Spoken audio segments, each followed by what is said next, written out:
Voilà qui nous dynamise en cette matinée sur studiokalita.com et en cette veille de Shabbat. Simoulev de Hanan Ben Ari. C'est tout de suite l'heure de la revue de la presse et des médias israéliens de ce vendredi matin. Et nous commencerons cette revue de la presse avec le Maariv qui consacre ce matin sa manchette au président de l'État Reuven Rivlin et plus spécifiquement au discours de mise en garde fait hier par le président en conclusion de la conférence d'Herzliya. Dans son allocution, Reuven Rivlin a exprimé ses craintes de voir l'anarchie s'installer en Israël, de voir des atteintes à la Cour suprême et à la Knesset ainsi qu'à l'armée israélienne. Pour le président de l'État d'Israël, il n'y aura pas d'État juif s'il n'y a pas de démocratie. Malheur à nous, a dit Reuven Rivlin, si l'armée devient l'armée de la volonté du peuple et si nous devons remplacer la Knesset par des référendums. Et le président a également mis en garde contre les dangers des réseaux sociaux qui risquent, selon lui, de plonger Israël dans la démagogie. Et avant cette intervention, il faut noter que c'est Ehud Barak, l'ancien Premier ministre, qui est allé de son couplet d'avertissement dans le même cadre donc de cette conférence d'Herzliya et qui s'est livré, comme il le fait régulièrement au cours des derniers mois, à une attaque en règle contre le gouvernement et en particulier contre Binyamin Netanyahou. Toujours dans le cadre de cette conférence donc d'Herzliya, le Maariv cite ce matin le chef de deuxième bureau, les renseignements militaires israéliens, le général Herzi Halevi, qui a affirmé que Daesh n'allait pas disparaître de sitôt. Le terrorisme est ici pour rester. Même si Daesh a perdu du terrain et se rétrécit, nous risquons d'assister à la formation d'un califat virtuel. Pour le général Halevi, il existe un lien très clair entre les pressions sur Daesh à Raqqa et à Mossoul et la multiplication des attentats en Europe au cours des dernières semaines. Tous les quotidiens israéliens et une partie des médias se font l'écho de l'émouvante cérémonie d'hommage qui s'est tenue hier soir devant la porte de Damas, une cérémonie d'hommage à la mémoire de la sergente Hadas Malka, 23 ans, tuée au combat vendredi soir dernier lors d'un attentat devant la porte de Damas. Cette cérémonie s'est tenue en présence de sa famille qui a terminé la semaine de deuil, de ses proches, de nombreux gardes-frontières, du chef de la police et du ministre de la Sécurité intérieure Gilad Ardan. Un hommage a également été rendu à Hadar Cohen qui a été tué dans des circonstances semblables en février 2016. Et puis toujours dans le cadre de la conférence d'Herzliya, Gilad Ardan, donc le ministre de la Sécurité intérieure, a révélé l'intention de la police de déployer autour de la porte de Damas plusieurs dispositifs de sécurité particulièrement sophistiqués visant à garantir la sécurité des forces israéliennes qui y patrouillent et des civils israéliens qui passent par milliers par cette porte de Damas, souvent pour rejoindre le Kotel ou pour quitter le Kotel et rejoindre les quartiers orthodoxes de Mea Shearim et des alentours.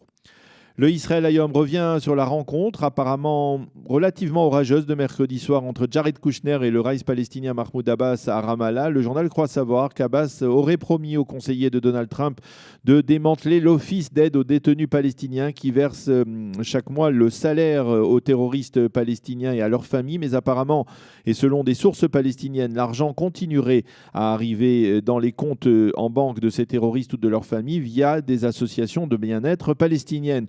Selon le Israël Hayom, Jared Kushner aurait exprimé le mécontentement de l'administration Trump de voir ainsi que les salaires versés aux terroristes continuaient donc à être fournis. Abbas lui aurait répondu qu'il a déjà cessé de virer les salaires à plusieurs centaines de détenus libérés dans le cadre de l'échange avec Gilad Shalit, mais il s'agit essentiellement de détenus du Hamas, un Hamas que, nous le savons, le raïs palestinien souhaite de toutes les manières affaiblir. Justement, le Makor Rishon de cette semaine confirme un titre qui est important et qui ne figure pas dans l'ensemble des journaux israéliens et même des médias. La centrale électrique de Gaza fonctionne à nouveau et cela va permettre aux habitants de cette région de bénéficier d'un peu plus d'électricité. Cette réouverture de la centrale électrique gazaoui a été rendue possible à la suite de la décision de l'Égypte d'acheminer près d'1 million de litres de mazout et ce grâce à un accord conclu entre l'Égypte, le Hamas et Mohamed Dahlan, l'ennemi juré d'Abou Mazen. Parallèlement, le ministre israélien de la Défense, Avigdor Lieberman, a accusé hier Abou Mazen d'attiser la tension entre Israël et le Hamas, et ce sur le dos de la population de Gaza. Abbas aspire à ce que le Hamas se lance dans une opération militaire contre Israël, a déclaré Avigdor Lieberman.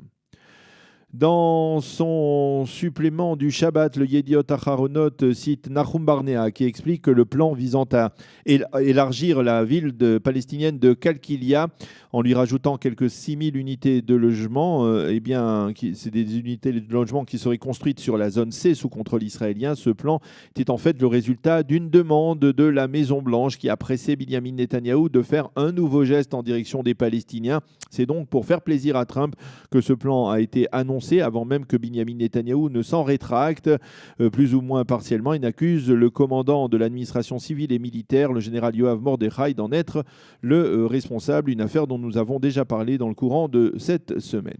Le Israël Hayom révèle ce matin une nouvelle démarche, on peut le dire, absurde que nous réserve l'UNESCO. Il s'avère que le représentant iranien à l'UNESCO pourrait bel et bien être élu à la présidence du conseil d'administration de l'agence onusienne les élections prévues pour le mois d'octobre prochain pourraient permettre donc à ce représentant d'être élu à la présidence donc du conseil d'administration. Cela paraît tout à fait ahurissant, mais c'est vrai. Le candidat iranien Ahmed Jalali est le représentant donc de l'Iran à l'UNESCO. Réaction de l'ambassadeur israélien auprès de l'UNESCO, Cohen Shama.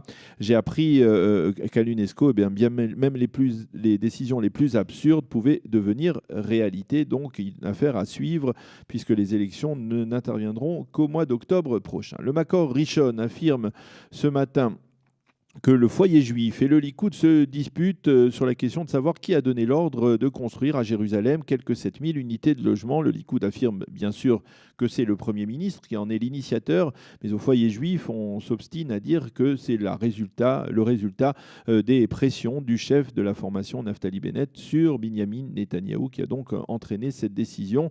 Et en marge, dans le supplément du Shabbat du journal, une analyse sur le poids que prend le ministre des Transports dans le gouvernement israélien. Il s'agit d'Israël Katz, qui se dit persuadé, affirme le Makor Rishon, qu'il sera le prochain Premier ministre, après bien entendu Binyamin Netanyahou.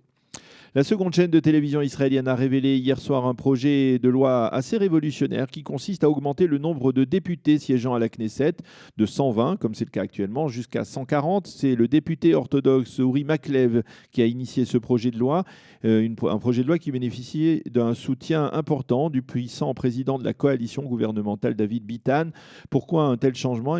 Selon Uri Maklev, lorsque le nombre de députés a été décidé, c'était en 1948, le Parlement israélien avait seulement donc 120 députés, mais il n'y avait que 600 000 habitants dans l'État d'Israël. Il y en a aujourd'hui plus de 10 fois plus, et donc il est normal d'élargir la représentation des Israéliens, des citoyens israéliens à la Knesset. Qui plus est, Israël n'a qu'un seul Parlement, pas de Sénat, pas de seconde chambre, et le travail parlementaire des députés est de plus en plus intensif, en particulier dans les commissions. Affaire à suivre donc autour de ce projet de loi visant à élargir le nombre de députés à la Knesset. Polémique politique autour du respect du Shabbat. Les députés orthodoxes se sont insurgés contre les intentions de la direction des travaux de construction du tramway de Tel Aviv. En effet, cette direction a indiqué qu'elle ne pourrait pas cesser les travaux souterrains sous la ville orthodoxe de Bnei Brak pendant le Shabbat, et ce pour plusieurs raisons techniques et même apparemment sécuritaires. Les députés orthodoxes ont affirmé qu'ils ne pourraient tolérer une telle profanation du Shabbat. Finalement, un compromis a été conclu entre les deux parties et les travaux seront partiellement suspendus. Le Makor Rishon consacre sa manchette aux résultats d'une enquête dont nous avons déjà parlé cette semaine avec le docteur Dov Maimon, une enquête dont la principale conclusion est, selon le Makor Rishon, que la majorité des Juifs américains n'ont pas d'enfants. Et pour le docteur Shlomo Fischer de l'Institut pour la planification du peuple juif, qui est donc l'institut auquel contribue aussi le docteur Dov Maimon, il s'agit là d'une véritable catastrophe, car selon lui, dans la prochaine génération, seul 1/5 des Juifs américains auront un lien quelconque avec le judaïsme. Et puis nous terminerons cette revue de la presse et des médias par le Haaretz avec le leader du judaïsme réformé américain, le rabbin Rick Jacobs, a mis en garde contre une crise grave avec le judaïsme américain si le gouvernement devait céder aux pressions des orthodoxes et se rétracter concernant l'accord conclu il y a 2 ans, un accord qui, je vous le rappelle, permettait aux fidèles des mouvements non orthodoxes, c'est-à-dire réformistes et conservatifs, de prier devant le Kotel sur l'esplanade dite l'esplanade d'Israël, qui est légèrement au sud de l'esplanade traditionnelle que tout le monde connaît du mur occidental. En effet, cet accord qui avait fait grand bruit lors de sa signature n'a jamais été concrétisé officiellement et très vite, les partis orthodoxes en sont démarqués en dépit du fait que le Rav du Kotel, le Rav Shmuel Rabinovitch, l'avait cautionné. Aujourd'hui, donc, les partis orthodoxes et le grand rabbinat d'Israël rejettent catégoriquement cet accord, d'où la menace sans équivoque du leader du judaïsme réformiste aux États-Unis, Rick Jacob.